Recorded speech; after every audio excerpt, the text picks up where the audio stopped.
There's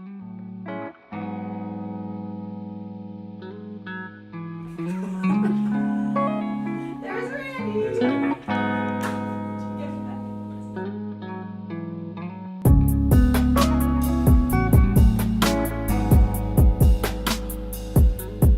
So my name is Ike Lacey. I'm the RD over the quads, over main 31 and 32. And today I just want to talk about asking good questions. So I want to start with a little bit of a story. When I was a pretentious teenager, my dad used to tell me an old saying on the farm that I had 2 ears and 1 mouth and I needed to use them in proportion.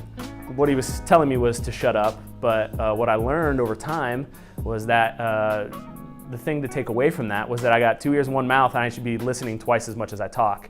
So I took that to heart, and so growing up, I wanted to learn what it meant to ask good questions. And so I think when you're asking good questions, I think that's key, a big key to leadership. First of all, I think just listening is a good key to leadership, but so if you take anything away, take away that as well.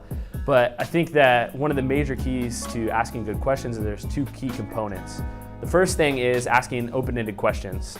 And what I mean by open-ended questions is a question that demands a complex answer and doesn't necessarily demand a simple answer. Specifically, not asking questions that end in yes or no answers. So asking a question such as, did you have a good day today, is a question that just says, yeah, I had a good day today, or no, I didn't. That really doesn't get you anywhere in a relationship with someone. It doesn't give you the opportunity to listen to their heart. It doesn't give you an opportunity to listen to them or who they are as a person. It just gives you a little bit of snippet of information into their lives. So asking an open-ended question, such as, how was your day? Even though that's not still the greatest question, but it gives them an opportunity to give you a more in-depth answer. It gives them an opportunity to say, yeah, my day was great, my day was good, maybe explain a little bit about the day. So asking open-ended questions are questions that are more than just yes or no answers. So asking questions like how or why questions or what questions instead of did you questions or something like that. Asking why that person had a good day gives them an opportunity to say, oh, well, I guess I don't know why I had a good day. I guess this is more than just a greeting of hello. So let me answer. I know I had a good day or because I did A, B, and C. Or maybe it gives them an opportunity to say, you know what, I lied. I didn't have a good day and here's why.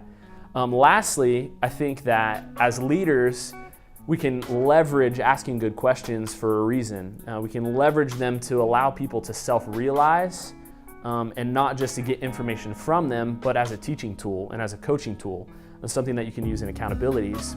What I mean by that is if you look at the example of Jesus, the man who was omniscient, the man who knew everything, and who didn't need to ask questions, he still asked questions. And I think that is something that we can take in as a tool.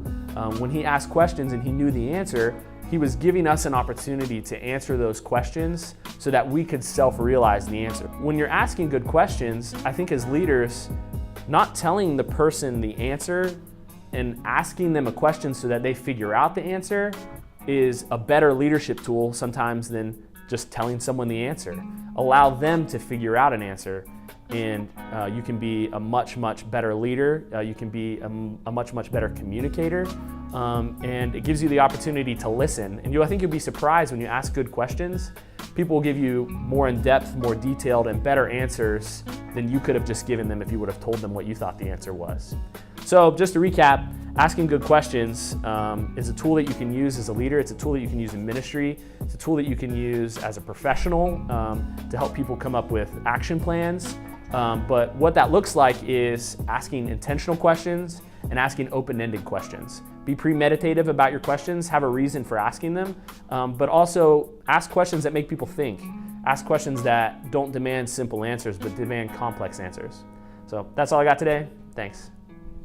I have a question for you. Sure. Why does it seem that all of the animals on campus come from The quads? your area? Because they do. Why? Do you guys have like a farm out there? We don't not.